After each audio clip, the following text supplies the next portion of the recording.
if you like, highlighting, spotlighting these incredible people and solutions, is still evolving as we go through the decade of change. Just a minute ago, the royal family made an announcement so shocking and so completely unexpected that no one saw it coming. Whispers are already moving like wildfire through the palace walls, ricocheting from hallway to hallway, carrying questions and theories that no one has answers for yet. What does this mean? Why now? The answers will slowly begin to unfold, but one thing is crystal clear: nothing will ever be the same again. Join us as we dive into this ongoing tension gripping the palace, a situation that is as intriguing as it is unpredictable. When William and Kate finally spoke, everything shifted in a heartbeat. The day had started with uncertainty, tension practically hanging in the air. Phones across the country rang non-stop with urgent calls. Reporters rushed to their workstations, eager to uncover even the smallest scrap of information. But there was nothing. Absolutely nothing. The usually well-controlled and meticulously organised royal family had gone silent. And that silence, it spoke louder than any official announcement ever could. News channels extended their broadcast times, experts were called in, yet no one could deliver a single concrete detail. Speculations and rumours ran rampant. Some suggested the king was facing a sudden health crisis. Whispers about an unexpected abdication spread quickly. Theories about forced exits, secret successors, or internal palace manoeuvring flew from outlet to outlet. The possibilities seemed endless, yet none could ease the growing uncertainty. Even the most reliable sources close to the royal family were left completely in the dark. Normally, every event is planned with the utmost care, down to the smallest detail. But in this unprecedented situation, the usual meticulous planning had disappeared entirely. The system that controlled the release of information to the public had suddenly vanished, leaving chaos in its wake. In the royal family, silence is rarely innocent. Silence without proper communication usually signals looming conflict. As the day moved on, it became glaringly clear that William and Kate were absent from an earlier event. What had initially been overlooked could no longer be ignored. Their absence was deliberate, intentional, and carefully planned. People expected a message from King Charles or Queen Camilla, but the throne remained silent. Focus quickly shifted to the Duke and Duchess of Cambridge. The mood across the entire country shifted dramatically. Curiosity transformed into tension. People were no longer just interested in royal gossip. They were preparing for something major, something that could have a lasting impact on the monarchy. It wasn't the news itself that alarmed people. It was the heavy, eerie silence preceding it. That silence was a warning sign that something extraordinary was about to occur. Then, at 6 o'clock, the suspense finally broke. Screens across the world displayed William and Kate alone in a peaceful, uncluttered room. No fancy chairs, no elaborate decorations, no guards in sight. Just the couple, speaking calmly, clearly and directly to the audience. William's voice was steady, confident, serious, but not unkind. Every word carried weight. He wasn't speaking merely as a prince, he was speaking as a man stepping into responsibility. This was not a revolt, but it was undeniably a significant moment. More than words, it was a pivot, a subtle but powerful shift in direction. When Kate spoke, her tone was calm, steady, and full of confidence. She wasn't asking for respect. She was being honest. Her words shattered centuries-old royal traditions. The focus wasn't power, it was trust. Trust, not family history, was now the priority. They weren't demanding loyalty because of titles. They were showing that true leadership extends far beyond inherited privilege. King Charles and Queen Camilla did not appear. The room had no family pictures. William and Kate were alone, yet their presence symbolized something monumental. Their words quietly, but powerfully altered perceptions. They didn't disregard the royal family. They redefined how it should be seen. It was no longer about crowns, castles, or old customs. It was about actual individuals, genuine leadership, and authentic trust. Their voices weren't echoing through palaces. They reached homes, phones, and hearts, gently but effectively. Their speech didn't sound rehearsed or formal. It felt deliberate, intimate, and deeply sincere. Even after it ended, the heavy, lingering tension did not vanish. Instead, it transformed into something more profound and unforgettable. Like an announcement marking the start of a new chapter, this revelation from William and Kate changed everything. Their final words were unexpected, life-changing, and altered the course of the royal family forever. Their courageous honesty created a turning point no one anticipated. This wasn't just following old customs anymore. It was about looking ahead. William and Kate had just begun moving toward the future. Then came an unforeseen event. A new kind of royal influence emerged. Prince William never embarked on this journey to oppose his father or stir conflict. He simply wanted to do what he believed was right. His actions weren't meant to overshadow the crown or disrupt the monarchy. His goal was to make a meaningful impact and emotionally resonate with people in a way that felt real and sincere. Yet something unexpected occurred. The general public rapidly developed a fondness for this fresh vision of the monarchy. They weren't interested in extravagant events, royal processions, or endless rituals. Instead, they connected with something authentic. They embraced a monarchy with purpose, focused on tangible transformation and public service, rather than merely upholding traditional customs. As individuals started shifting their focus to this innovative approach, a subtle yet significant upheaval began brewing within palace walls. During private moments, King Charles reportedly struggled to cope with the changes. The burden of waiting his entire life to become king suddenly felt hollow. The attention that had always been on him was slowly moving elsewhere, not because of defiance, but because people were drawn to new leaders. Charles didn't react with anger or bitterness. Instead, he experienced a profound, silent grief. He had spent decades preparing for this exact moment, only to realize that respect was no longer guaranteed by holding a crown. For William, this realization was tough. He had anticipated tension and disagreements, but he never imagined his father would give him the cold shoulder. He didn't expect his efforts to go unnoticed or unappreciated. William wasn't attempting to dismantle the royal system. He aimed to preserve its important aspects while inspiring meaningful change. Yet he faced a sense of disconnection, as his father viewed his mission as a defeat rather than a blessing. Camilla, however, reacted more forcefully. Sources reveal she stepped forward to protect what she had built. She wanted the Diana initiative under royal control, firmly managed within the palace system. Camilla's concern extended beyond attention. She wanted to safeguard her legacy. The revival of Diana's memory, embraced by the public, made her uneasy. She feared being overshadowed once again. Palace advisors recognized the threat.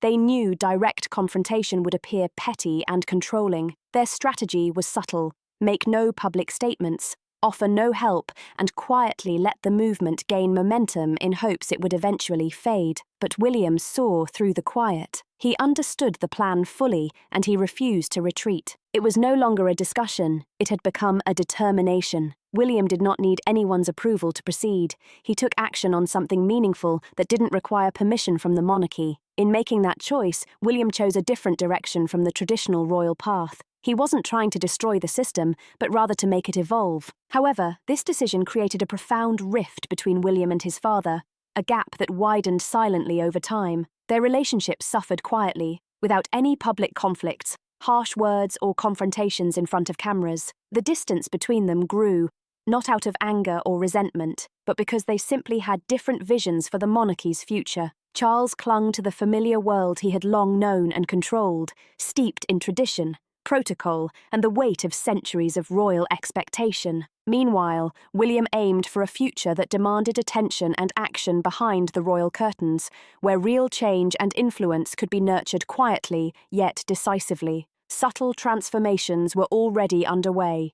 There were no official announcements, no ceremonies, no public acknowledgements, yet it was increasingly evident that the center of attention was shifting. People who had always watched Charles and Camilla with rapt interest now turned their eyes to William and Kate, eager to see what this new generation of royals was creating. The headlines no longer revolved around the king's schedule, responsibilities, or statements. Instead, media coverage highlighted the initiatives of William and Kate, and the public was captivated. Journalists no longer speculated about future inheritances or royal succession. They were now focused on the immediate, tangible impact William and Kate were making. The monarchy, which had long been defined by family hierarchies and rigid traditions, was now slowly transforming into a platform for public engagement, action, and trust building. Public attention was becoming a new form of currency, and once it shifted, it was difficult to reclaim. Reporters in media rooms began to notice that stories about Charles, once considered central, now felt stale and less compelling. Conversely, every action, every visit, every initiative from William and Kate sparked excitement, curiosity, and widespread admiration. A visit to a youth centre would linger in people's hearts for days, while discussions about environmental conservation resonated across the globe. The impact was deep, redefining how the monarchy was perceived and understood. Even the Royal Press Office could not ignore this shift. Briefings increasingly came from Kensington Palace instead of Buckingham Palace, a subtle signal of the growing influence of William and Kate. Young royal staff who had once focused primarily on events tied to Charles now sought involvement in William and Kate's projects, especially the Diana Initiative. Photographers who previously waited outside Clarence House now followed the Duke and Duchess wherever they went. This wasn't about rebellion or betrayal. It was about recognizing a new reality. The monarchy was evolving, and the future was quietly moving in a different direction. The influence William and Kate wielded wasn't due to their titles alone, but because of the trust and authenticity they cultivated with the public. Younger members of the royal family began to notice this and offered their support to William's initiatives, driven by belief rather than obligation. The Diana Initiative, modern and forward-thinking, captured attention through sincerity, concrete action, and results, demonstrating a monarchy that could remain relevant without clinging to outdated formalities. In a world increasingly skeptical of institutions and large organizations, this kind of authentic leadership was rare and immensely valued. Could this explain why King Charles reportedly felt unsettled when William unveiled a new plan that seemed to capture hearts and minds simultaneously? The path forward for the monarchy was evolving rapidly, and Charles found himself unprepared. He was shocked, not angry, but taken entirely off guard. Just as he had begun to feel secure and confident in his role as king, the spotlight shifted. The nation's focus moved away from him, landing firmly on his son and daughter. William and Kate's plan was not ordinary. It was touching, strategic, and emotionally powerful, captivating the public in a way that was impossible to ignore. This was not another mundane royal duty, nor a quietly orchestrated event. It was bold, daring, and emotional, resonating deeply with people's hearts and consciousness alike. Charles could never have anticipated this shift. The future he had envisioned, the one he had prepared for since assuming the throne, was suddenly being rewritten. For Camilla, the impact was even more personal. She had spent years cultivating a public image of stability, kindness, and dedication to charitable causes. Every day of her efforts, every carefully calculated appearance, and every public speech with Charles at her side had been part of a long-term plan to earn respect and admiration. Her transformation from controversy to acceptance had been painstaking, deliberate, and successful. Yet, despite all of her careful work, one unexpected announcement had the power to undermine it entirely. William and Kate's strategy wasn't designed to harm anyone, but it hit a sensitive nerve. Naming the initiative after Diana, a name of immense historical and emotional weight, made its presence impossible to ignore. This name had lingered in Camilla's life for decades, and though she had attempted to move past it, it now resurfaced with renewed prominence. The echoes of Diana's legacy spread throughout the palace, whispered through hallways, and resonating in quiet conversations among staff. Some were uneasy, not because William and Kate had gained popularity, but because they had done so independently, without seeking approval or adhering to the established protocols. Their confidence and autonomy left the palace unable to intervene, quietly eroding the old power dynamics. This independence created tension, yet also signaled a profound shift. The monarchy could no longer rely solely on tradition and ceremony to command attention or respect. Kate's influence became particularly visible. She did not seek cameras or accolades. She visited clinics, shelters, and struggling communities quietly, often unannounced. Yet her actions were noticed by those whose lives she touched directly. A young mother praised her warmth, a grieving teenager found comfort in her presence, and a shelter worker remembered her kindness vividly. Through these actions, Kate echoed the qualities of Princess Diana: compassion, honesty, and an ability to connect meaningfully with ordinary people. As the palace remained silent, Kate's impact became even more pronounced. No public disputes erupted, no dramatic confrontations were staged. Yet slowly, steadily, a change was occurring. This wasn't a simple misunderstanding. It was the beginning of a significant shift, one that would ultimately redefine the monarchy. Trust, loyalty, and public affection became the new pillars of influence. A quiet battle was underway behind closed doors, reshaping the relationship between royals and the public. For generations, the royal family had relied on displays of power, crowns, parades, and balcony appearances, but William and Kate rejected these outdated rituals, aiming instead to craft a new narrative. The Diana Initiative went beyond a typical royal project. They emphasized authenticity, openness, and tangible engagement, demonstrating their values through actions rather than speeches. They did not seek praise simply for being royalty. They sought to earn trust by serving others directly. They rejected ceremonial appearances for meaningful action. Where families faced real struggles, William and Kate acted. They visited busy clinics, challenged schools, flood-stricken areas, and shelters, showing leadership through service. Their projects expanded thoughtfully, focusing on pressing issues like climate change, youth mental health, maternal safety, and universal access to early education. Each initiative was meticulously planned, collaborative, and results-oriented, showing a new, modern vision for monarchy that could truly make a difference. These were not superficial appearances or public relations stunts, but genuine, deliberate efforts aimed at creating long-lasting and meaningful change. When William and Kate attended meetings, it was never for show. They were there to strategize, to brainstorm solutions, to make a tangible, positive impact on people's lives. When they visited communities, it was never for praise or fleeting attention. They were there to listen, to learn, and to offer real assistance. Every action was purposeful. It was evident that they weren't chasing temporary popularity or empty recognition. Their goal was far greater: to establish a monarchy that genuinely connected with the public, that felt relevant, sincere, and approachable in ways the royal family had not shown in decades. William and Kate did not seek to create division within the monarchy. Rather, they gently brought the crown down from its historically elevated and often untouchable position, making it accessible and relatable to ordinary people. They didn't intend to diminish the monarchy. They sought to humanize it. The crown no longer wanted to be a distant, intimidating symbol.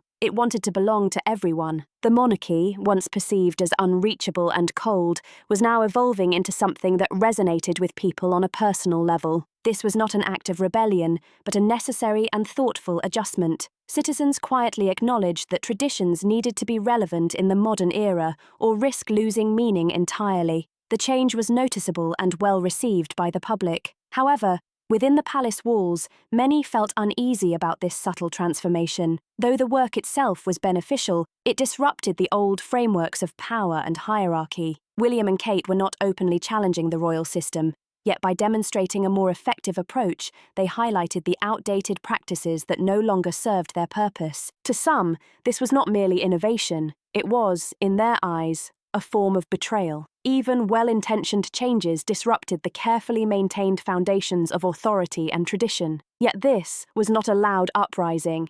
It was a calm, persistent, and measured progression. Though quiet, it carried profound consequences. And so, what came next? What could have been Princess Kate's next move in this carefully orchestrated yet heartfelt mission? The Diana Initiative, which shook the palace profoundly, was not simply about remembering the past. Kate Middleton did not want to merely commemorate Diana. She wanted to reclaim her legacy in a meaningful, living way. When she launched the initiative, her objective went far beyond tribute. She sought to resurrect and amplify what had been marginalized, to ensure that Diana's work and influence would not fade into memory or remain confined to ceremonial remembrances at Kensington Palace every August. Kate's vision was unmistakable. Diana's story deserved recognition, appreciation, and most importantly, action. The Diana Initiative was a bold, clear, and intentional message that Diana's mission and values would endure. It was designed to spark real change and inspire participation rather than remain a purely symbolic homage. Kate wanted the initiative to extend far beyond the palace walls, to have a tangible, lasting, and global impact. The initiative embodied values that had made Diana beloved worldwide: compassion, honesty, selflessness, and genuine service to others. These values were now being elevated through purposeful action, surpassing the typical royal traditions of simply smiling, attending events, or posing for photographs. Kate never treated this as just another royal project to decorate her resume or boost her image. From the outset, it was clear she would take the reins herself. She committed to being present, to personally visiting shelters, supporting marginalized families, listening to survivors, and engaging directly with communities, all without seeking media attention or public recognition. She would sit with grieving families, talk to children facing hardship, meet exhausted healthcare workers, and offer comfort to those carrying invisible burdens. This was not a performance, it was authentic care. The public noticed and recognized the difference. Kate was not simply a royal performing for cameras. She was a leader working with purpose, embodying dedication and empathy rarely seen within the modern monarchy. The Diana Initiative's uniqueness lay not just in honouring Diana's legacy, but in carrying her work forward in a more impactful, substantial manner. Kate was not trying to replicate Diana or live in her shadow. She forged her own path, embodying the compassion, strength, and integrity Diana had exemplified. Many who had admired Diana saw in Kate a continuity, a bridge between past struggles and present leadership. Where Diana had fought for recognition, Kate now stood at the centre of influence, fully empowered within the royal framework. This shift was profound. While Diana had wielded kindness as a form of quiet resistance, Kate wielded it as a tool of leadership. Her mission grew rapidly, capturing the public imagination. Social media began referring to her as the People's Queen, a title once exclusively associated with Diana, yet now seemingly perfectly suited to Kate. But this was not merely about reflecting on the past, it was about acknowledging the present and acting decisively. Kate did not wait for a formal crown to step into leadership. She assumed responsibility proactively, fully prepared to shoulder the burdens of her role before anyone formally asked her to do so. The Diana Initiative's impact rippled far beyond the UK, reaching numerous countries and inspiring widespread support. Kate's quiet revolution transformed the monarchy forever, reshaping public perception through sincere, empathetic, and hands-on engagement. Her revolution was not about big speeches, grand events, or demonstrating power. It was about connecting with people, particularly those who suffered silently, often unseen and unheard. Kate's movement transcended symbolic gestures. It became tangible, real, and deeply meaningful. Even after media attention faded and the noise of headlines quieted, Kate remained present. She sat with people enduring grief, navigating hardships, and confronting hidden pain. She spent time with survivors, students, exhausted parents, and overworked healthcare professionals. There were no cameras, no journalists, no spectators, just her presence and genuine support. It was never a performance. It was real. The Diana Initiative was alive, purposeful, and transformative. It represented a new way for the royal family to engage with the public, personally, meaningfully, and sustainably. Kate was committed to ensuring this change endured. The first step in her dedication involved creating something robust and impactful. She played a pivotal role in developing a nationwide program offering mental health support specifically for young people, addressing a pressing and often overlooked need. She did not do this for popularity or acclaim, but because it resonated deeply with her. She recalled the immense emotional burden William and Harry had endured after losing their mother, often in silence, witnessing firsthand the suffering that occurs when no one is there to listen. Kate was determined that no child should endure such darkness without support or guidance. Kate's work extended beyond public visibility and ceremonial events. She also laboured behind the scenes at the palace, organising private meetings with experts in maternal health without any publicity or press coverage. These meetings brought together doctors, midwives, mothers, survivors, and advocates whose voices had often been overlooked or ignored in previous decades, ensuring that meaningful dialogue and real solutions were prioritised over optics or appearances. Kate's main purpose in these meetings was to listen and learn, rather than to speak. During the discussions, difficult realities began to emerge vividly, unfolding in ways that could not be ignored. Stories of neglect, racial discrimination, gaps in healthcare, and systemic challenges that had been overlooked for decades were shared. Instead of quickly drafting speeches or giving superficial responses, Kate took detailed notes, listened attentively, and absorbed every nuance of what people were saying. She treated each story with the seriousness it deserved, understanding that real solutions require genuine comprehension and empathy. The solutions that emerged from these gatherings were never formulated to gain public approval or media praise. They were designed purely to help those most in need. Meanwhile, William was beginning to distance himself from traditional royal customs in a deliberate and quiet way. He began attending climate change meetings not as a VIP or guest of honor, but as a regular attendee, there to observe and learn. Rather than delivering grand speeches or seeking recognition, he focused on understanding the issues firsthand, taking mental notes and asking practical questions. He wore a simple name tag and carried a modest notebook, recording ideas and reflections with seriousness. His goal was knowledge and insight, not applause. During one memorable meeting, a boy from a flood-affected community asked William a pointed and heartfelt question. "Are you here to help, or just for show?" William's answer was direct, honest and sincere. He was there to help, and he invited the boy to hold him accountable if he failed. This moment, captured on a volunteer's phone, went viral online, yet William's attention remained firmly on honesty,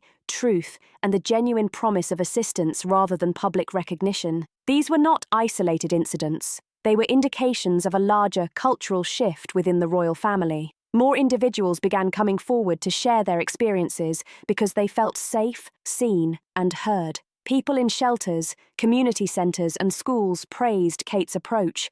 She listened as a friend, a confidant, not just as a royal figure. One young mother even shared that Kate visited her home without cameras or press, simply to provide support and care. Such stories multiplied, creating a narrative of sincerity and trust that the royal palace could no longer fully control. The monarchy was no longer functioning purely in ceremonial ways for the sake of tradition. Actions now reflected genuine responsibility, compassion, and service. There were no deliberate media campaigns, no orchestrated photo opportunities, and no strategic public relations maneuvers. Yet the effects were undeniable. People observed and felt the difference. The Diana Initiative had grown beyond a nostalgic tribute. It had transformed into a movement that reshaped perspectives on leadership, service, and empathy. This peaceful revolution did not remain confined to the UK. It extended globally. What began as a single announcement evolved into a significant force for positive change,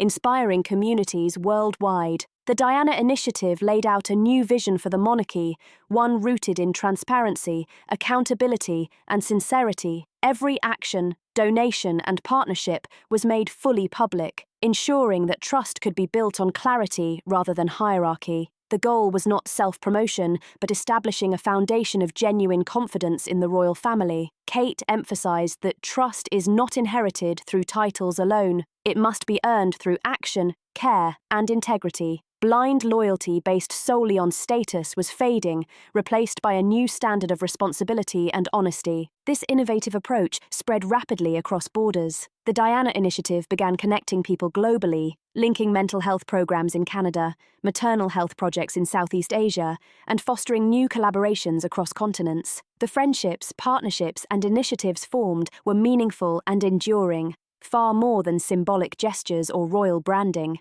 William and Kate remained actively involved, personally visiting communities, meeting participants, and working alongside them. They didn't just send letters or give royal endorsements. They physically stood with the people they aimed to support. Younger members of the royal family noticed the subtle, transformative shift taking place at Kensington Palace. Many who had previously felt unsure about their place within the traditional system were now intrigued. They wanted to understand this new approach, to learn why it resonated with so many, and to discover how they could participate without compromising their own identities within centuries-old royal customs. For the first time in a long while, the royal family was not merely following the public's expectations, they were redefining their role, creating a new legacy rooted in meaningful action. What do you think about the Diana Initiative? Share your thoughts in the comments below. Don't forget to like, subscribe, and share this video with friends for more in-depth celebrity and royal insights. And before you leave, check out the other videos waiting for you on your screen. You won't want to miss them.